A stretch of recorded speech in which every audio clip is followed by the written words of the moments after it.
For power rule, let's start with the formula of a slope, which is f of x plus h minus f of x over h, and h is the difference between the two x points. However, we're going to make h approach 0. In this equation, f of x plus h equals x plus h quantity squared, and then we subtract f of x, which is x squared, and divide that all by h.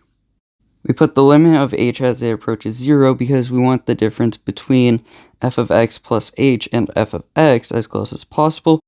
So now let's use Pascal's triangle to get x squared plus 2xh plus h squared, and then we subtract the x squared, and we divide all this by h. X squared minus x squared equals 0, so x squareds cancel, and since we're divided by h, we take out an h from each term. Since h equals 0, any terms left that have h all equal 0, so we are left with the answer 2x. As we see, the terms with just x's and no h's cancel out. Now to deal with the h's, we have h approach 0, so any terms left with h all equal 0. Since we are dividing by h, any term that multiplies by h to the power of 1 are left, but anything that multiplies by h to a power greater than 1 gets cancelled out. So if h is raised to g, and g is greater than 1, that term's equal to 0 because there's some h left, which equals 0.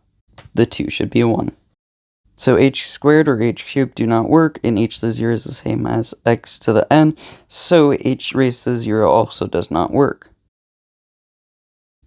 So let's eliminate every term that does not work in Pascal's triangle, which leaves us to only the ones that are multiplied by h raised to the first power. With this diagonal, one interesting property that it has is the coefficient equals the original power we raised to, which is n, so we have n times x. Now to find what the power is, well, we know an interesting property of Pascal's triangle, which is, if we add the powers together, we get the original power we had, which is n.